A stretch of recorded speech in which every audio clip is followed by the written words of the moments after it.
And these are folks who have been involved in so-called black budget or covert unacknowledged projects.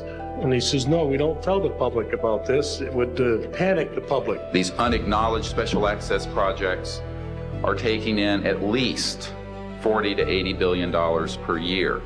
And they are sitting on technologies that can change the world forever.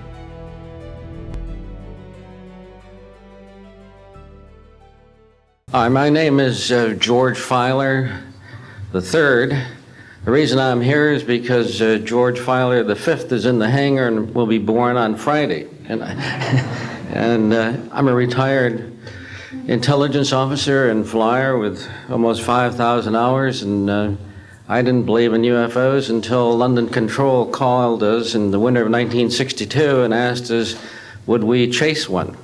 And we said, sure. So we let down from 30,000 feet to 1,000 feet where the UFO was hovering, and we went into a steep dive and actually exceeded the red line of the aircraft.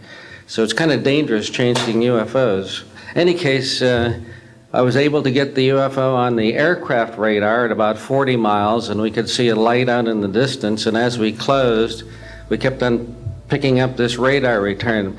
The point I'm mentioning that the radar return was very distinct and solid, indicating it was some kind of a metallic object. We got about a mile from the UFO, and it kind of lit up in the sky and went off into space, very similar to what the shuttle looks like when it takes off. Later on, I was working in intelligence in Vietnam. I briefed General Brown about UFOs when I was in 21st Air Force, in McGuire Air Force Base. I briefed General Glau about a UFO over Tehran, Iran in 1976. That two F-4s from the Iranian Air Force had taken off and tried to intercept the UFO, and when they turned on their fire control systems, they immediately went on, all the electrical systems went out, the planes had to return to base. This was particularly significant because it was also picked up on satellites. In 1978, on January 18th, I was going into the base. Every morning I did the briefing to the general staff, and I noticed that there are some lights off in the distance at the end of the runway there.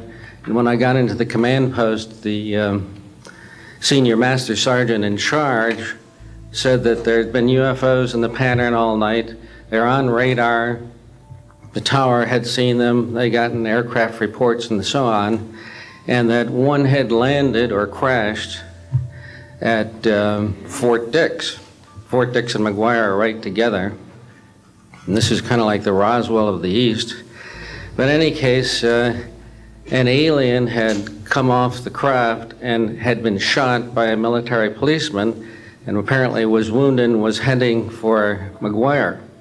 So for whatever reason, the aliens liked the Air Force better than the Army, perhaps because they're shooting at them. But in any case, our security police went out there and found him on the end of the runway dead. And they asked me to brief the general staff, General Tom Sadler, and at the 8 o'clock stand-up briefing. And I said, I don't think I want to do this. You know, the general doesn't have a good sense of humor, and I'm not sure I believe this. So I did some checking, called the 438th Command Post, and everybody had pretty much the same story. And at 8 o'clock that morning, just before I went on, was going to brief this, and I was very worried about it. They said, don't brief it, that it's too hot, so to speak. That's pretty much my story, and I'm prepared to tell the story in front of Congress, and it is the truth. Now, because of this, I've stayed interested in UFOs, and I'm the Eastern Director of the Mutual UFO Network.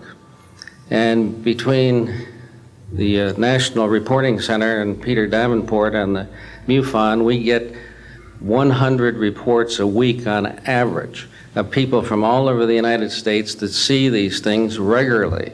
And if you start checking, they're out there and they're low, and people are seeing them all the time. And these are highly qualified people, all of whom essentially give us the reports by email. Thank you.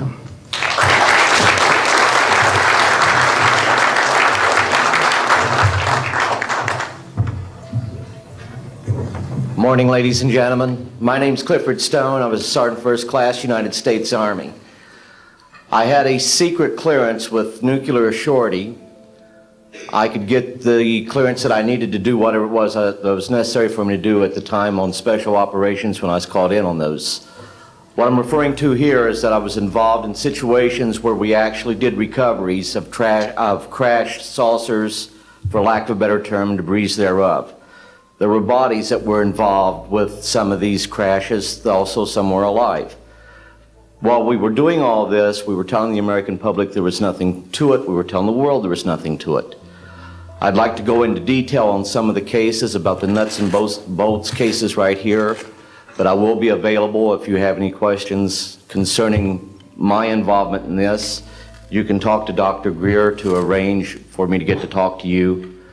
But the whole situation is, we've set back, we've told the American people that there's no such thing as UFOs. I've been involved where we have recovered these objects. We know them to be of extraterrestrials.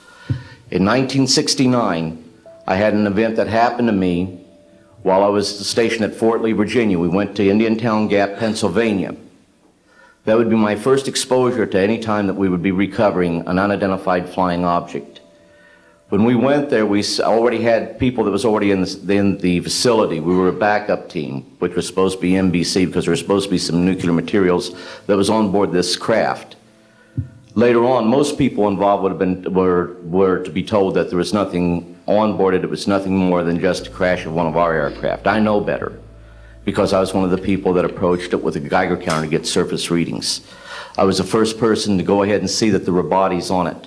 That would be the first of approximately 12 events. UFO crashes are not events that take place every day. They're rare.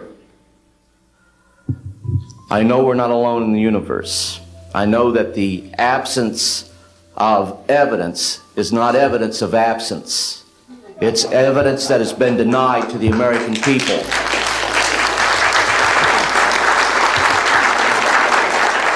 I stand before you today in my almighty God, and I tell you this. If Congress calls me in and says, will you testify in detail what you know, I stand here today prepared and ready to do just that. Governments must never lie to the people for no reason. Thank you.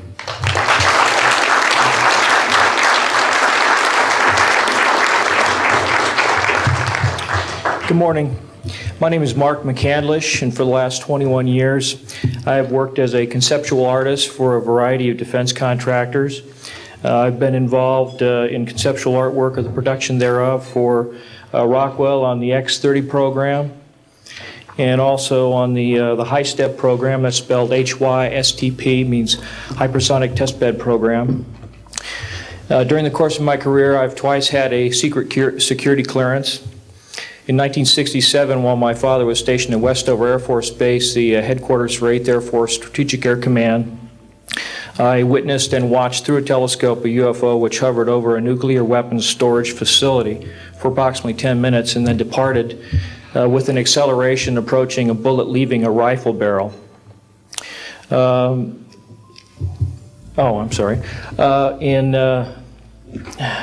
1988, in November, a college buddy of mine, an associate by the name of Brad Sorensen, informed me that he had personally witnessed 3 flying saucers at a very large hangar at Norton Air Force Base during the course of an air show that was held on Saturday, November 12, 1988. I subsequently called my congressman from that district.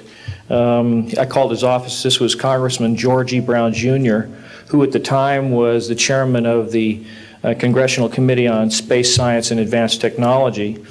I naturally assumed that since this presentation that Brad talked about was for top military brass and certain congressional individuals, that his office must have coordinated this with the local Air Force Office of Public Affairs. A male staff member in Congressman Brown's office not only confirmed the exhibit, but the fact that there were 3 discs at that exhibit. These discs were hovering off the floor without any visible means of support. They were referred to as alien reproduction vehicles, also nicknamed the flux liner because they used high voltage electricity. Let's see, to keep things short, this is photographed, as I say, in June or July of June of 1967. I later spoke to a gentleman by the name of Kent Sellen that I met at an air show at Edwards Air Force Base in 1992, the first unveiling publicly of the B-2 bomber.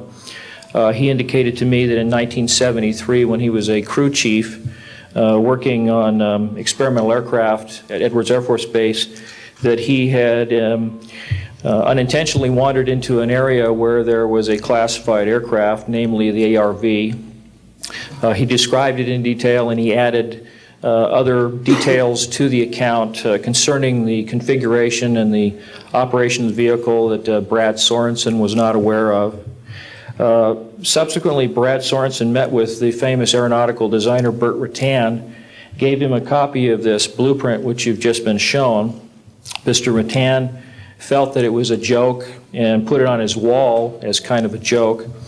And a third party confirmed for me later that a Colonel Ray Walsh from Edwards Air Force Base was visiting Mr. Rutan, saw this blueprint on the wall and registered quite a degree of shock and anger, wanted to know where the hell he got this blueprint, because there was in fact such a craft at that time, approximately 1994, 95, in a hangar at Edwards Air Force Base, North Base Complex at that time. Subsequently, I've done a lot of research on this product, this vehicle. I've come across a number of declassified documents that show that the Air Force, as early as 1960, was wind tunnel testing flying saucer shapes up to Mach 20. And I also have declassified NASA documents that show similar shapes. In fact, this is the document here that more or less details the wind tunnel testing up to Mach 20. This is the NASA document right here that was declassified, and it shows a variety of spherical and lenticular shapes that were flight tested up to, or I should say, wind tunnel tested up to Mach 6. I subsequently obtained a copy of an interoffice memo from Hercules Aerospace that describes a particular type of science involving something called zero-point energy and scalar waves. According to Brad Sorensen, this is the basis of the technology for these anti-gravity propulsion systems. This particular document here describes 6 different meetings involving the Defense Intelligence Agency and cooperative efforts with the Russian scientific community in investigating this, what is called the fundamental enabling technology that was originally discovered apparently by Nikola Tesla in the early 1900s. Anyway, I could provide you much more detail at a later time, and I am prepared to testify in detail concerning these events and their truthfulness before Congress. Thank you very much.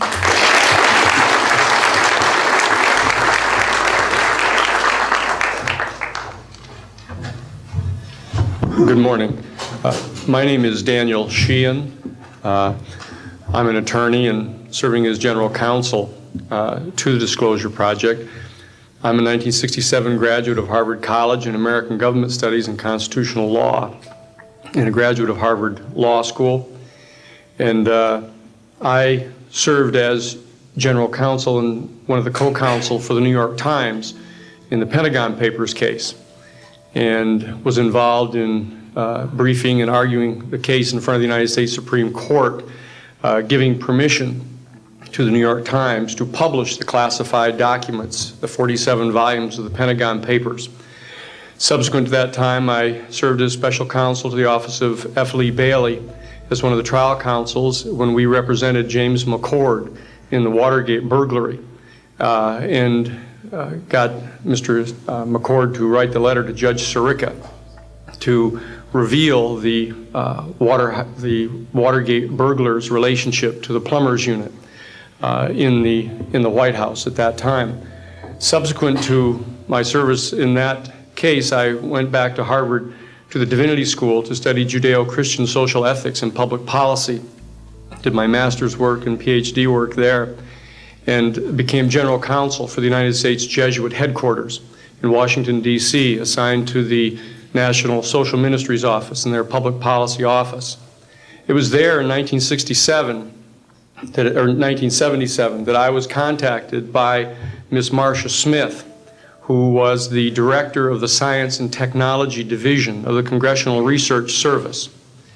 She asked to meet with me, and I met with her, and she informed me that President Carter, upon taking office in January of 1977, held a meeting with then the Director of Central Intelligence, who was George Bush Sr., and demanded that the Director of Central Intelligence turn over to the President the classified information about unidentified flying objects and the information that was in the possession of the United States intelligence community concerning the existence of extraterrestrial intelligence. This information was refused to the President of the United States by the Director of Central Intelligence, George Bush Sr. The Director insisted that the President, in order to have access to this information, needed to have clearance to contact the Congressional Research Service, to contact the United States House of Representatives Science and Technology Division, to have them undertake a process to declassify this information, because the DCI suspected that the President was preparing to reveal this information to the American public. The Congressional Research Service Science and Technology Division, under the directorship of Marcia Smith, was contacted by the House Science and Technology Committee and instructed to undertake a major investigation of the existence of extraterrestrial intelligence and the relationship of the UFO phenomenon to this.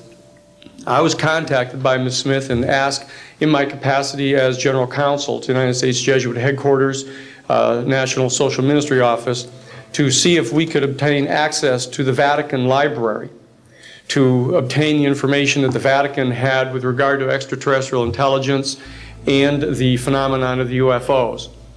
I pursued that with the permission of Father William J. Davis, the director of the National Office, and we were refused access as the United States Jesuit Order to the information in the possession of the Vatican Library.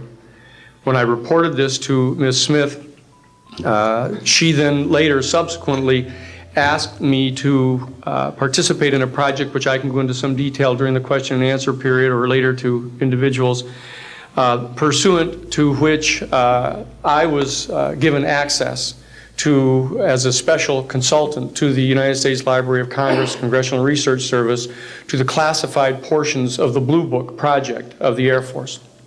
At that point, it was in 1977, approximately May of 1977, I went to the Madison building of the United States Library of Congress. There was no one in the building at that time. It was brand new. I was directed to a basement office where there were two guards at the door and a third sitting at the table who took my identification, verified that I'd been designated as a special consultant to the Congressional Research Service of the United States Library of Congress, and was admitted to the room.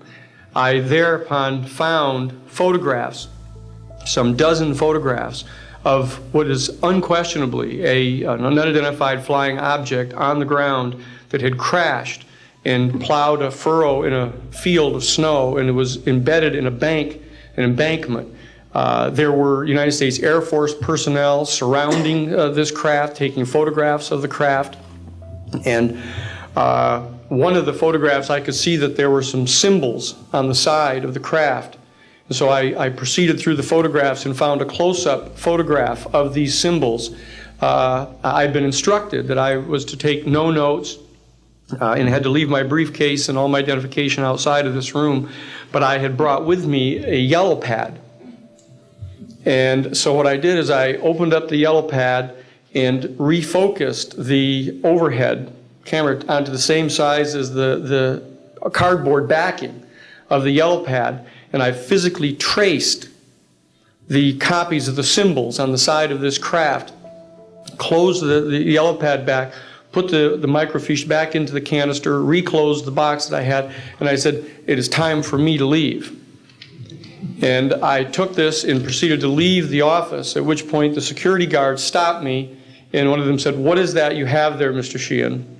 At which point I handed the yellow pad to him, and he flipped through all the yellow pages and never found the copy that I had. And so I took that with me and brought it to the United States Jesuit headquarters, had a meeting with the staff, with Father William J. Davis, reported this to them, was authorized at that time by the United States Jesuit headquarters to make a report to the National Council of Churches and to request that the entire 54 major religious denominations of our country undertake a major study of extraterrestrial intelligence, which they declined to do. I was subsequently asked to deliver a 3-hour closed-door seminar to the top 50 scientists of the Jet Propulsion Laboratory of SETI, the Search for Extraterrestrial Intelligence, which I did do in 1977. I'm more than happy to testify under oath to these details to the United States Congress, and would be happy to meet with any members of the press at that time. You may recall I also served as chief counsel to the Karen Silkwood case, in which we obtained the rulings in the Karen Silkwood case. I also served as chief counsel in the Iran-Contra case. It was the first one to testify before the United States Congress to the existence of the off-the-shelf enterprise of Richard Secord and Albert Hakim. I'll be more than happy to share the details of what I believe to be the relationship between this off-the-shelf enterprise and the secret government, which is concealing this information from the American public. And I am happy and proud to serve as general counsel to the Disclosure Project.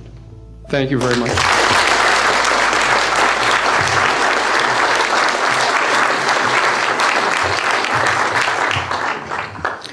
Good morning. My name is Carol Rosen.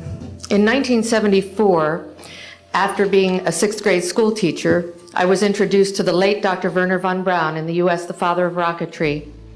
In my first meeting with him, during that first 3.5 hours, he said to me, "Carol, you will stop the weaponization of space." And I said, teachers don't stop until June. He said, "No, you have to understand, this is February, and we have to prevent the weaponization of space because there is a lie being told to everyone that the weaponization of space is now first being based upon the evil empire, the Russians.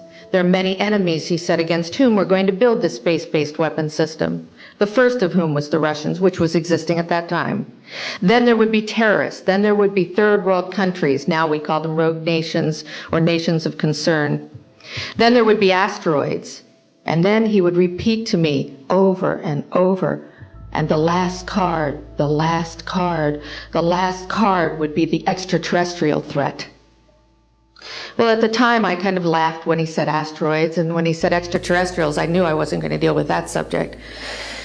And now we hear on the news just today, this week, that they've slid in another enemy. Only this time we're going to protect our satellites. In other words, we have to have some reason to spend these trillions, to waste these dollars on a space-based weapon system, and they're all lies.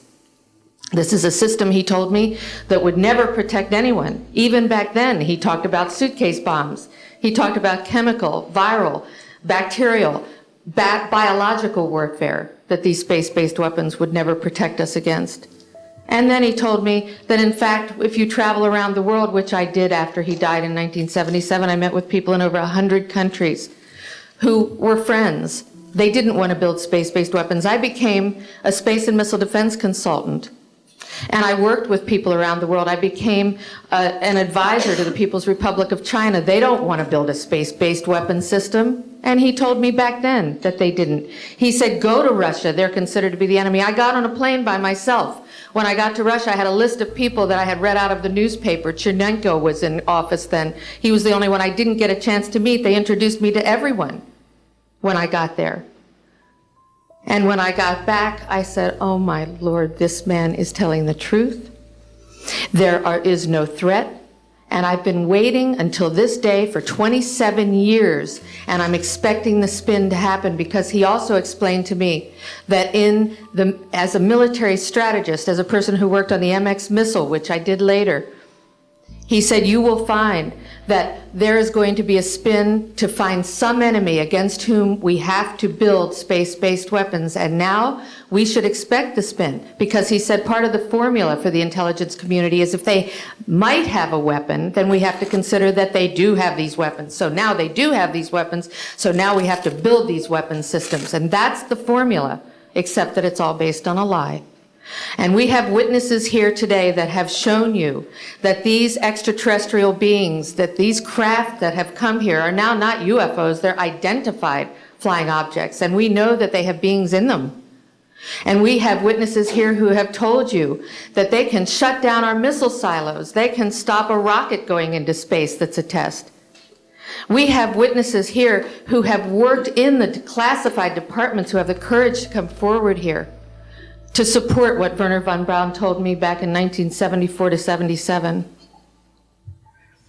And I will testify before the Congress that when I founded the Institute for Security and Cooperation in Outer Space, which I shut down a few years ago because I didn't believe we had a chance with this huge, integrated around the world, complex weapon system, that we had any chance at all of transforming that war industry into a space industry that could provide benefits, like Dr. Greer has said, of global warming. We can end that situation of that problem. We can end the energy crisis. We can build now non-polluting technologies. Wernher von Braun used to tell me that we could have cars back then that drove around off the ground. He described this to me on beams so that we have no pollution on this planet.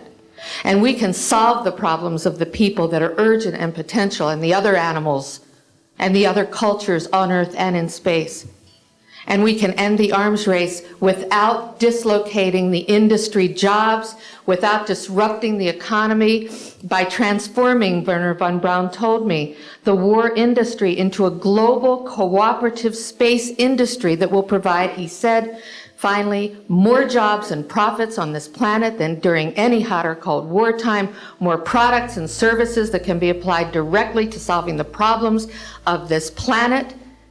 And we can have a whole planet now that lives in peace on Earth, with all the cultures on Earth and with all the extraterrestrial cultures in space. And these are words that Wernher von Braun told me in 1974, and I will testify before the Congress under oath about everything I have said and more. Thank you.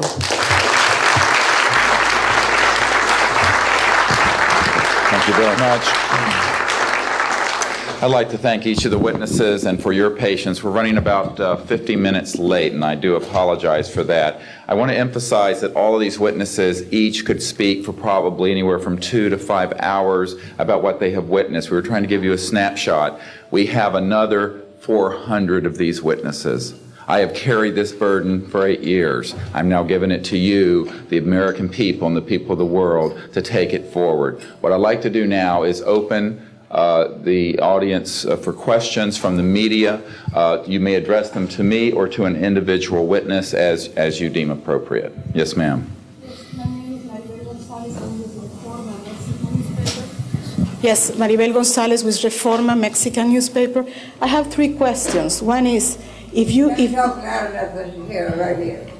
Yes, I wanted to know if there are laws in this country that in some way allowed this kind of secrecy or not. And then I wanted to know if there's a need to change any kind of law.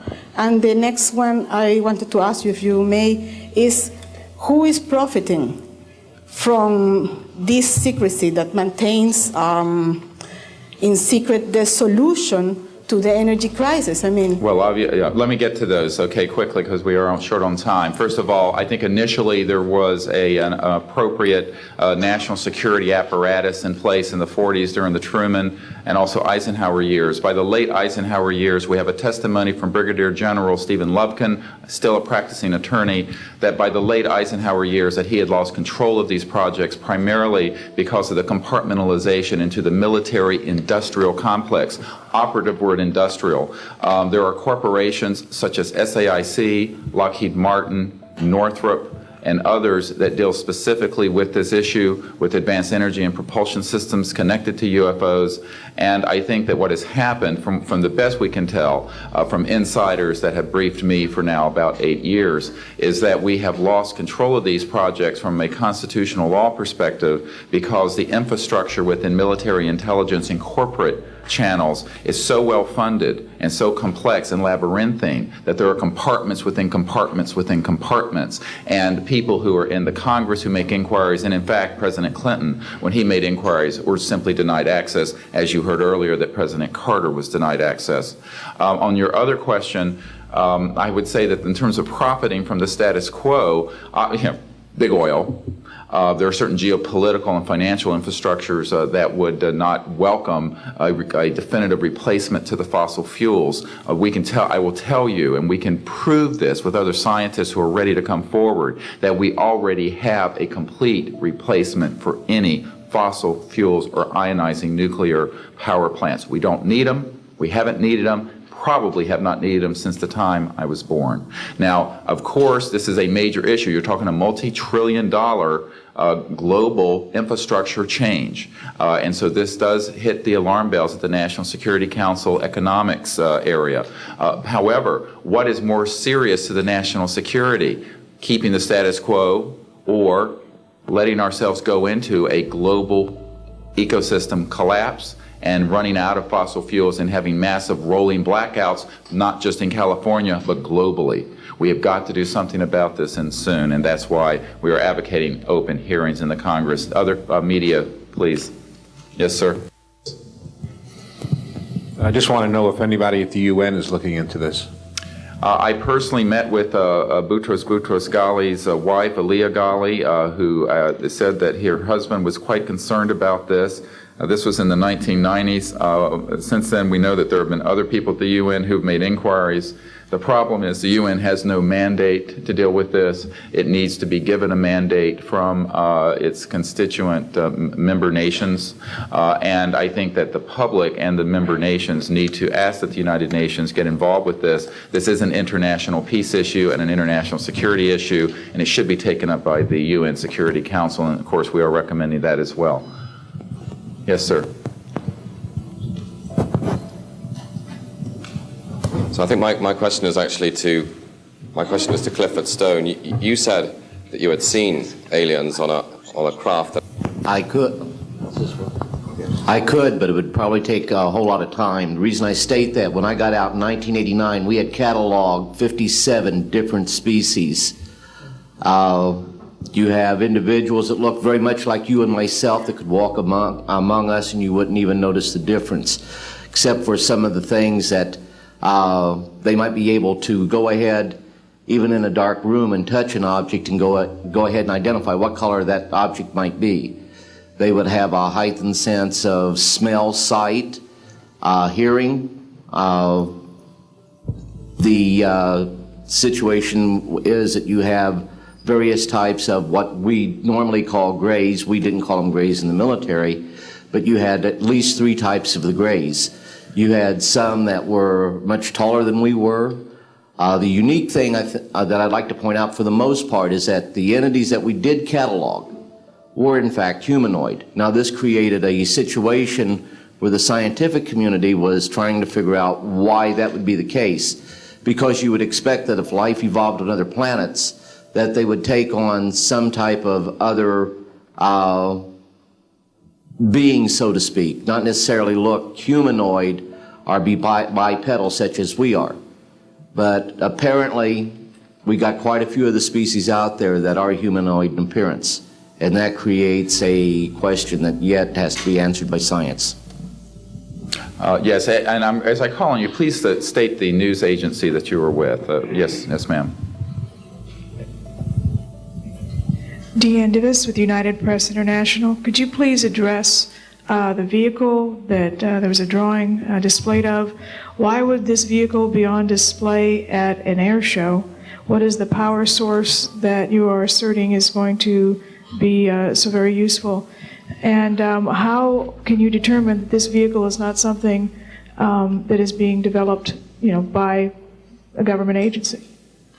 In fact, I think that was the testimony. This is an alien reproduction vehicle, and just to be clear, this means that it is based on advanced anti-gravity and zero-point energy propulsion systems. Those are the propulsion systems. They are being manufactured by a consortium of companies that include Lockheed Martin, Northrop, SAIC, and other corporations. They do have superluminal capacity, in other words, faster than the speed of light capacity. I think Mr. McCandlish and other witnesses that he's identified could go into more of the technical physics of it. I'm just a country doctor from Virginia, I tell people. I mean, really. And but this is actually what is the reason it's called alien reproduction vehicle is that it's based on the study of extraterrestrial vehicles, but it is manufactured by human military intelligence, aerospace contracting arrangements. And this is very important. It means that we, Homo sapiens, have the ability to access this so-called zero-point field of energy, which is the ambient field of energy from which all matter and energy is fluxing, and can access that energy and generate all the power we need to run this planet without fossil fuels or pollution. Do you have any direct evidence, though, that this, I mean, we're talking about the same government that so appropriately named a snooper program carnivore. So just because it's named the alien reproduction vehicle, considering the history and the questions that have been existing for such a long time about flying saucers, I mean, do you know, is there any direct reason to believe that this is actually derived from technology? Any of the witnesses who can attest to that? And how would this, a propulsion system, a rocket engine doesn't necessarily translate into electricity. Can you elaborate on that?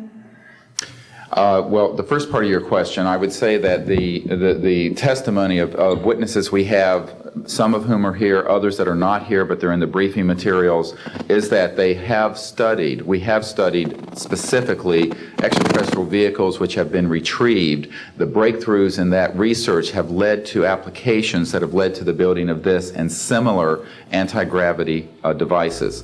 And that, in fact, this can be proven in open testimony before Congress, and that is exactly what we are calling for. We have the witnesses to establish this, and they also have the documents and the specific details of the propulsion systems. But this is not a jet internal combustion system at all. It is actually kicked in by a type of electric power source, and it then accesses this ambient zero-point energy field that is responsible for all matter and energy existing, and by special configurations and what have you, it causes a cancellation of mass inertia and an anti-gravity effect. And this is a complex technical discussion, which is probably beyond the scope of this conference, but we have materials in the briefing document that we can provide you with references to people who have studied the anti-gravity effect. As far back as certainly the 1950s.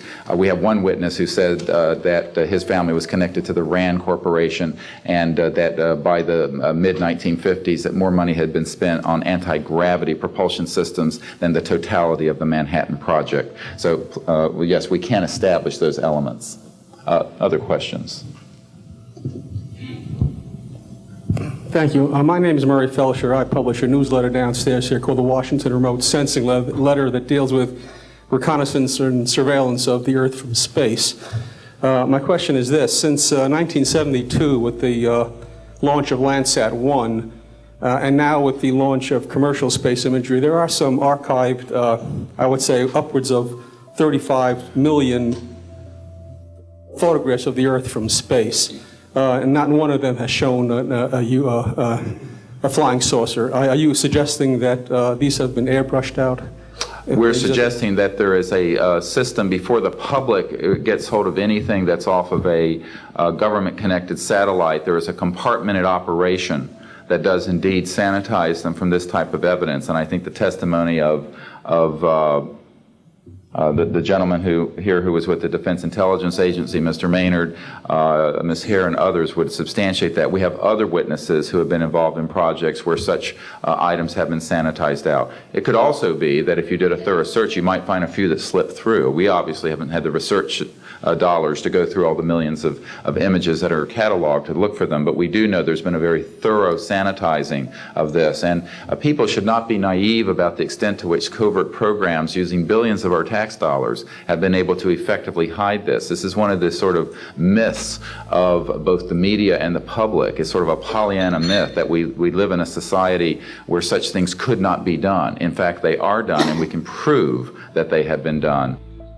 Spread these entire proceedings here, and I'm wondering how your screening process went. Can you tell us a little bit about your satisfaction level with that? Well, I'm very satisfied that these are genuine and good people who are speaking truthfully. Out of 400 people that I'm dealing with, not 20 times this number, have I been fooled? Yeah. I'm an emergency doctor. Let me say something. People come into the emergency department with flank pain, writhing on a stretcher. What have they got? A kidney stone, right? Yeah, well, some of them go into the bathroom, prick their finger, and squeeze blood into the water, the urine sample, to show that they have blood in their urine so they can get a narcotic injection. Now, have I been scammed as an emergency doctor who has I'm bright enough not to kind of know when I'm being scammed, but have I occasionally? Yeah. Is it possible? It's possible. Is it likely? No. And here's what's more important. You don't not treat or accept the testimony or the history of every patient that comes in with flank pain and assume that they're lying just because you've been scammed once or twice. This field, you make a very good point, is filled with hoaxes and scams and what have you. It doesn't mean, however, that all of it is. And in fact, what we're saying after 8 years of research, we have found the documents, the top secret witnesses, the insiders willing to testify under oath before Congress that this is true. Now, here's another key point. Some of the people who are in this witness pool, Mr. Sheehan, myself, and a couple of other attorneys, are members of state licensed professions. And what that means is that if we are perpetrating a hoax, we will lose our license to practice medicine, we will lose our license to practice law, because we'll be perpetrating a hoax upon the public. So what I would say to you is that the group of people before you are very credible, and the others whom we have identified are. We are not the CIA. We have not been able to do a $50,000 background check on each person. I'll give you that caveat. But we have done very serious interviews and vetting. And by the way, these people have presented their DD-214s, their defense forms, other documentation that show the two DD-214s and others that show that they were in the military at a certain place and a certain time. So we're very comfortable that, in fact, that the weight of the testimony will carry the day here and that this is real. Yes, I had an insight, and it relates to your question. There have been tens of thousands of sightings and experiences from all over the world. Only one of them needs to be true. Because if only one of them is true, then the entire case of the non-reality of these sightings falls apart.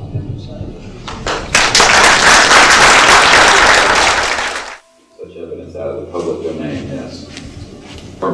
A priori, all signed agreements and oaths that have flowed from such operations are null and void. What that means is, in legal theory, is that if it's an illegal enterprise, the agreements those that are entered into as a result of that illegal enterprise have no legal standing. So one of the things I would like to announce today is all of the men and women listening to this need to know they are free to speak. We are declaring all national security oaths on this subject null and void. They have flowed from illegal operations that have no standing constitutionally.